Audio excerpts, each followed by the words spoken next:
Herzlich willkommen auf meinem Kanal Mellies Moments. Herzlich willkommen in meiner kreativen Welt und zu einer ganz besonders süßen Karte, die ich heute mit euch machen möchte. Lasst euch überraschen. Und bevor ich mit dem Malen der Karte beginne, möchte ich erst noch mal einen Stempel draufsetzen. Und ich habe mir dazu hier meinen Easy Stamp rausgeholt. Ich wurde vor kurzem gefragt, ob man nicht auch mit so einem Acrylblock stempeln kann. Natürlich kann man das machen, ja. Kann hier den Stempel draufsetzen, damit stempeln. Aber dann müsst ihr euch auch sicher sein, dass euer Farbding wirklich frisch und gut funktioniert.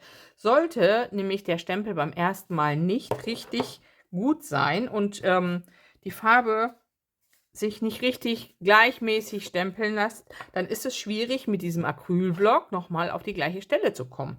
Während man hier mit dem Easy Stamp das ganz einfach hinkriegt.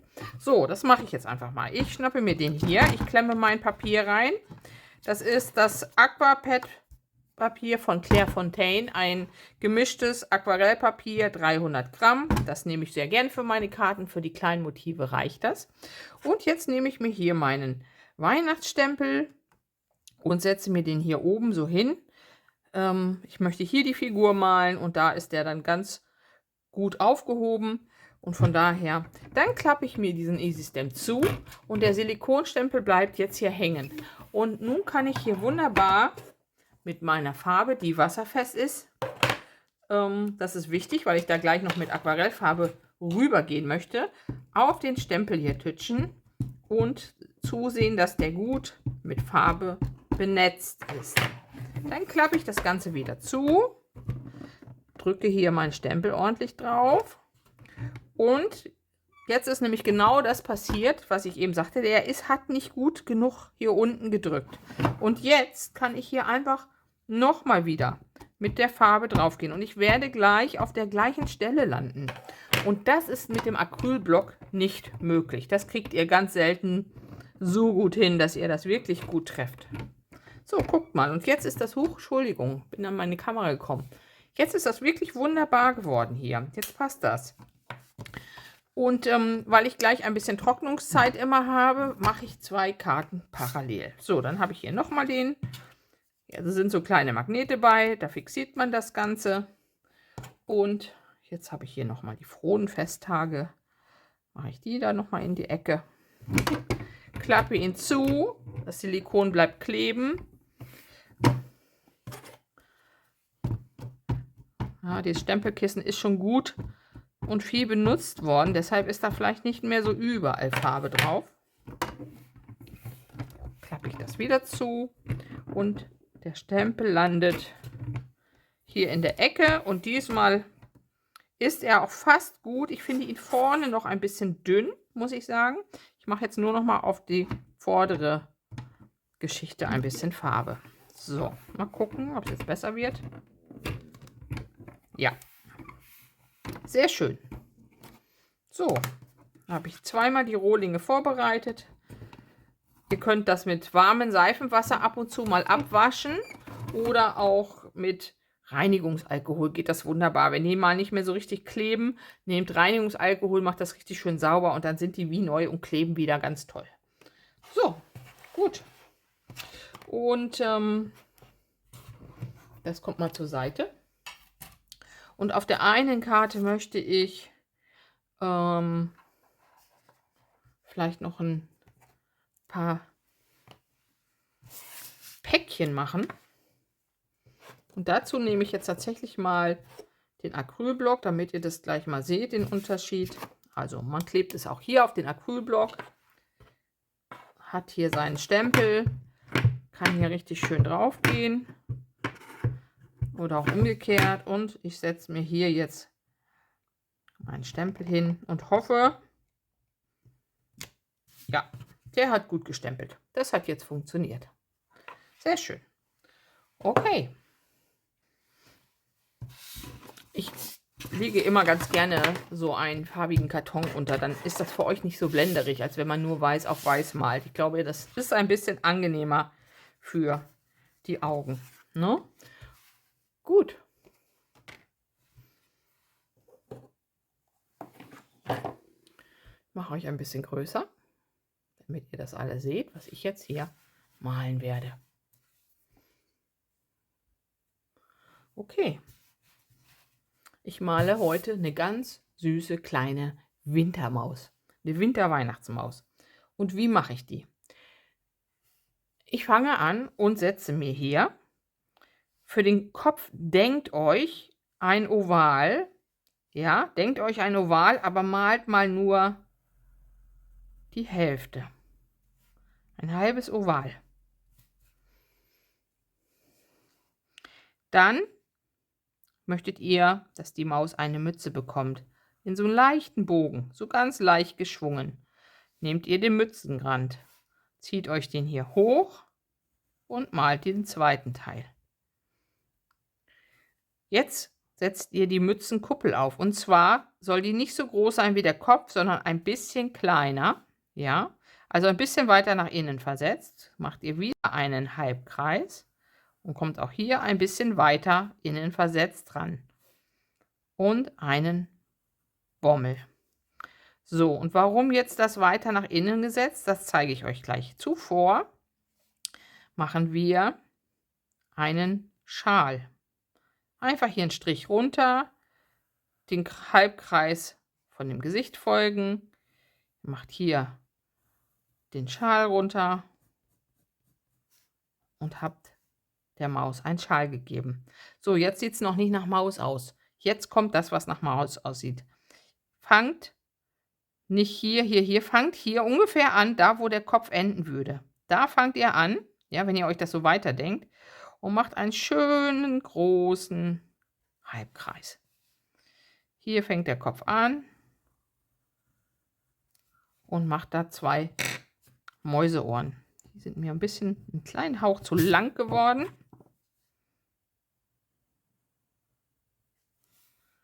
Genau. Hier, ganz wichtig, ein kleines Herz als Nase. Die 2 Äuglein. Und nachher kriegt sie noch Schnurrbarthaare. Die mache ich jetzt nicht mit dem Bleistift, sondern die werde ich später mit dem Feinliner gleich machen. Mal gucken, hier, das gefällt mir nicht so ganz. So ist es schöner. Ich mag es nicht, wenn es so eckig ist. Ja.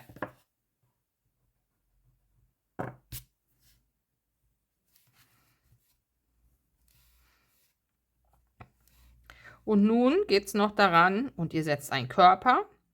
Und zwar, womit kann man den vergleichen? Also ihr geht eigentlich weiter hier, die Schräge von dem macht hier so eine kleine Rundung und geht wieder nach oben. Wie ein Tonkrug, der unten ein bisschen weiter ist. So könnte man das beschreiben. Ja. Und mir passiert es immer wieder, dass ich die Kurve enger ziehe als die Kurve. Ich weiß nicht, ich kriege es einfach nicht hin.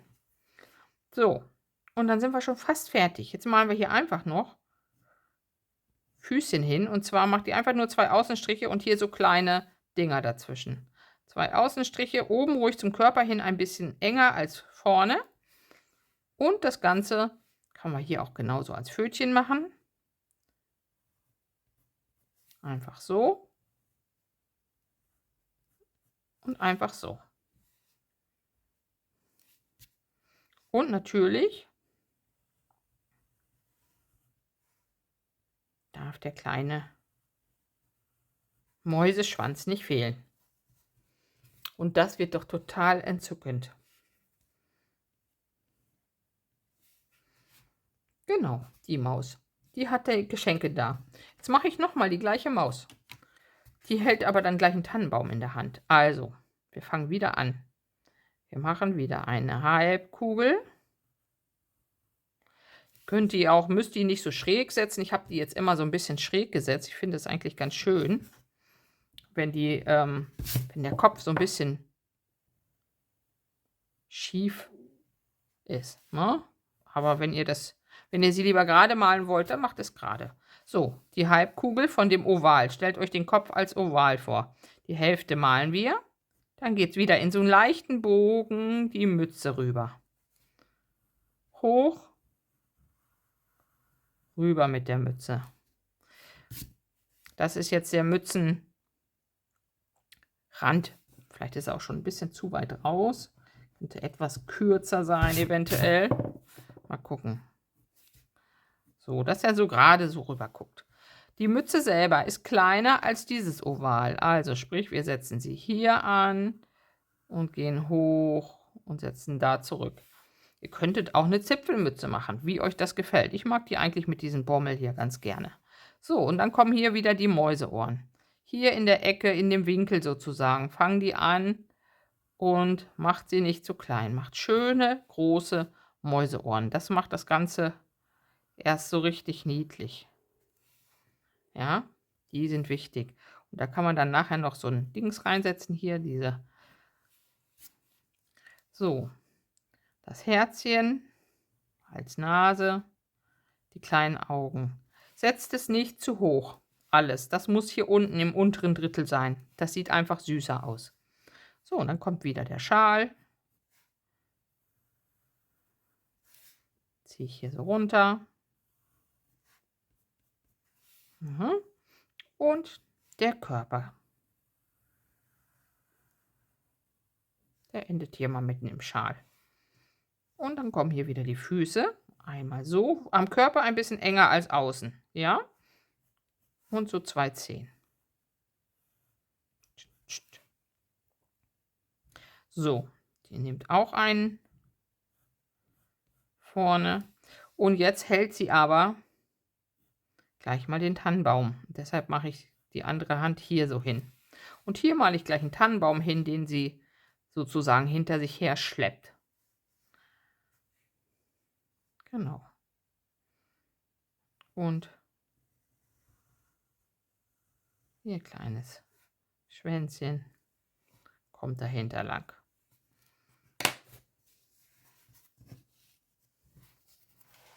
Gut, sehr schön. Bevor ich die Maus male, male ich erstmal den Hintergrund ein bisschen. Ich nehme mir einfach einen dicken Pinsel. Ich habe hier meine Fumui-Pinsel. Die sind unten in der Videobeschreibung verlinkt. Ich finde sie richtig toll. Immer noch. Ich habe jetzt schon ein paar Mal sie benutzt. Ich benutze sie eigentlich momentan nur. Und ich finde sie richtig schön. So, und dann schnappe ich mir hier klares Wasser und gehe hier um die Maus herum, über diesen Schriftzug ruhig, mal mit dem Wasser.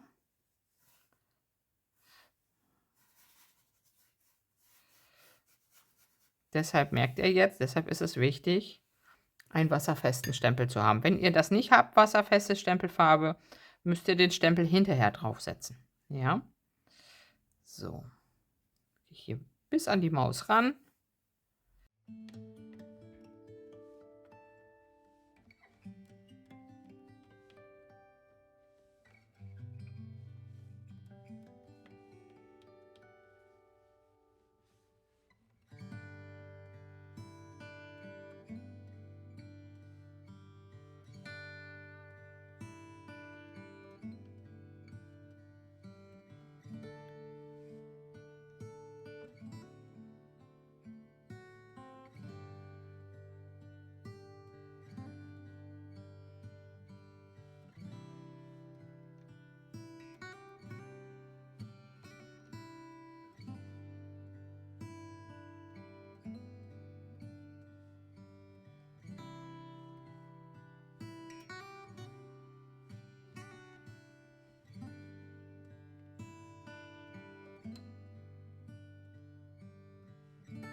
Hier ist schon ein bisschen trocken.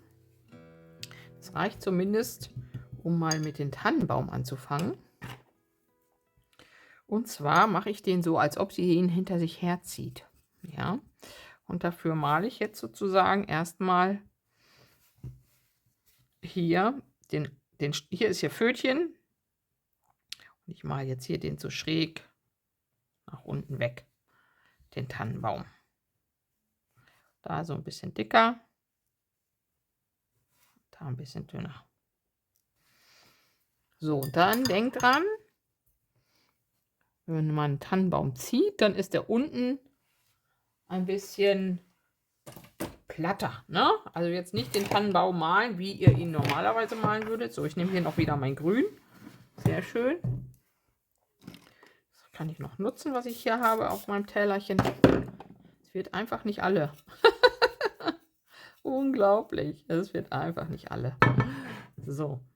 Ich stelle mir den jetzt mal vor, er würde so stehen. Ja, dann kriege ich nämlich den Tannenbaum so ein bisschen besser hin. So, spitze. Zu der Seite hin male ich ihn ganz normal. Also ich ziehe hier meine Ästchen raus. In so einem schönen Bogen.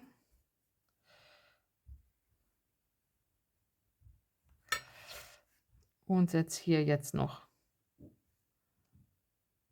schon mal die Querdinger hin. Wir malen da mehrere Schichten drüber, deshalb wird das gleich ein bisschen voller werden.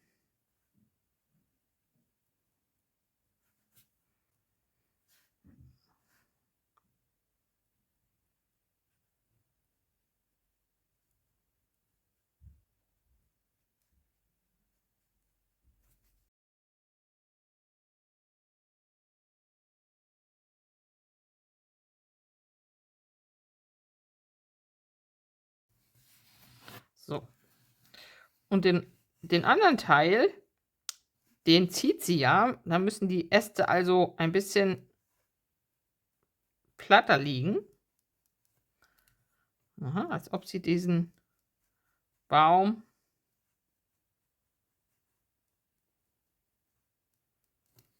über die Erde zieht.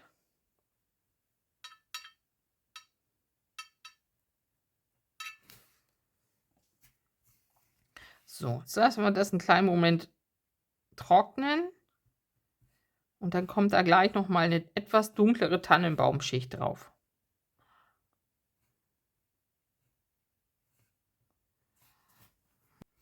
Ich möchte ganz gerne, dass die Maus die Ohren und den Bauch ein bisschen heller hat. Dafür habe ich hier noch so ein Hautfarben auf meinem Teller. Das eignet sich dafür ganz hervorragend. Und damit male ich jetzt erstmal das Mäuseohr aus.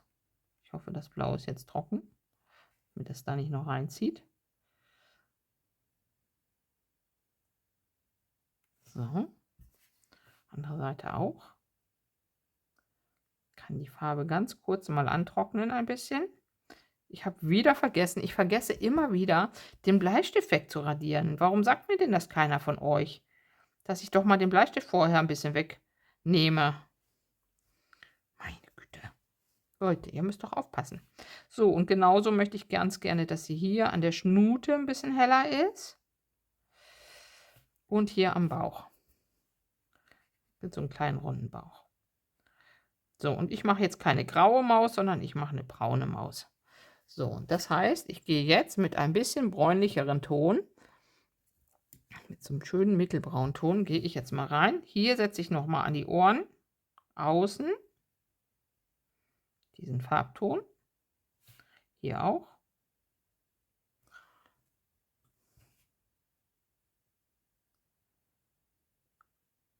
Aha, dann verzieht sich das so schön. Und das gleiche mache ich hier auch jetzt im Gesicht. Der Rest wird ein bisschen dunkler.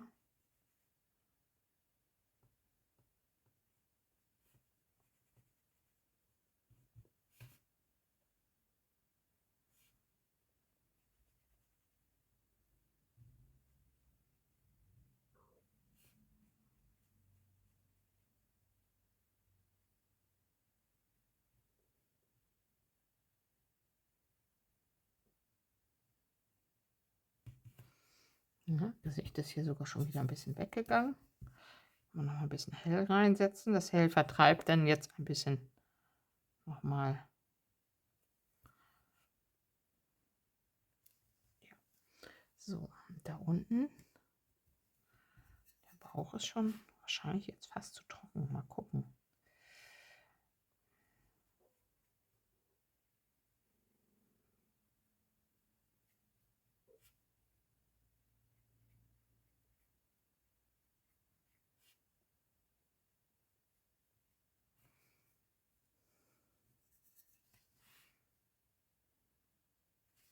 Ups.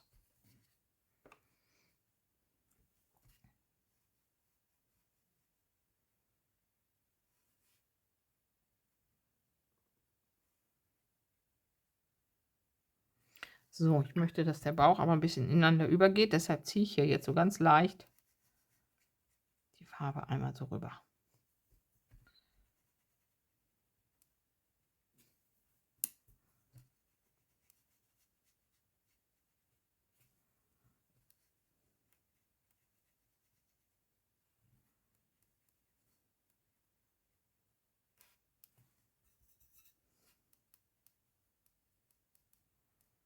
Aha, der Bauch war schon fast zu trocken. Der Bauch war schon fast zu trocken. Aha.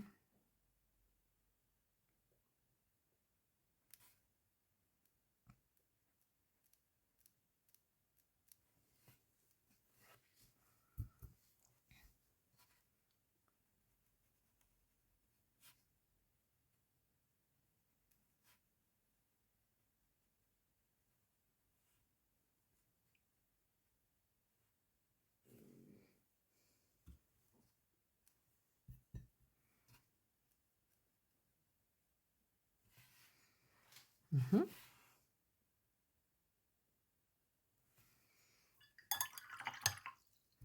So, und dann müssen wir das Helle noch mal ein bisschen nehmen für das Schwänzelchen hier.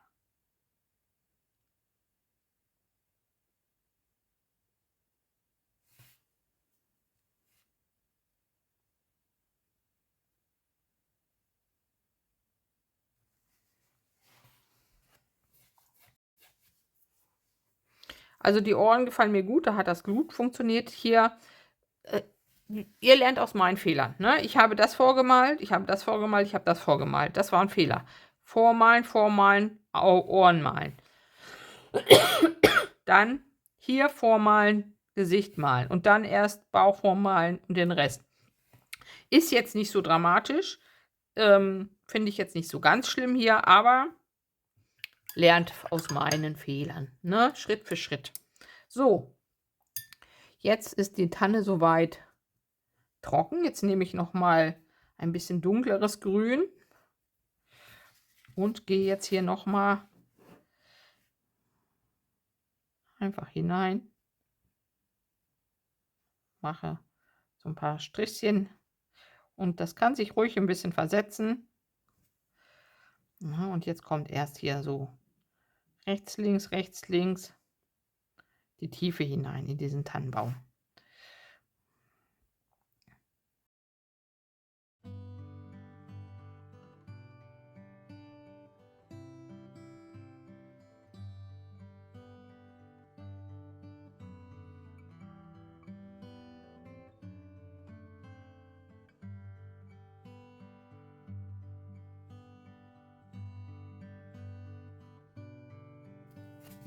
So, guckt mal, wie schön der jetzt nach Tannenbaum aussieht.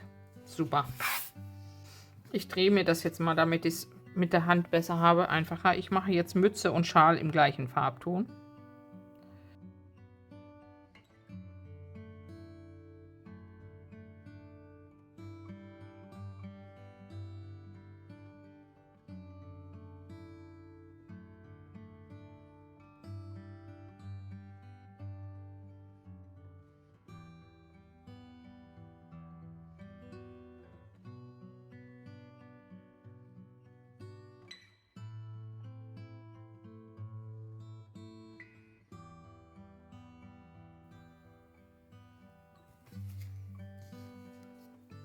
Sehr schön.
So, ihr Lieben, da sind sie, meine 2 kleinen Mäusekarten.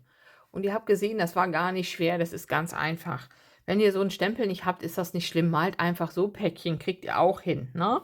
Und ihr, seht das, ja, ich habe hier auch mal mit Farben gespielt. Ich habe die Mäuse mal unterschiedlich farbig gemacht, je nachdem, was euch besser gefällt. Ihr könnt natürlich auch eine graue Maus malen oder eine fleckige Maus, wie euch das am liebsten gefällt, ne? Und ganz wichtig ist es, also hier habe ich es jetzt besser gemacht, ne? Ich habe erst die Fläche gemalt und habe dann noch mal ein bisschen die andere Farbe reingesetzt, die ich haben wollte, und sie dann wieder ein bisschen rausgenommen, ne? Hier sind die Ohren gut geworden, das hat hier leichten Wasserrand, aber es passt jetzt trotzdem gut zu dem Bauch. Ich finde das hier jetzt nicht dramatisch, sieht aus wie Fell, ne?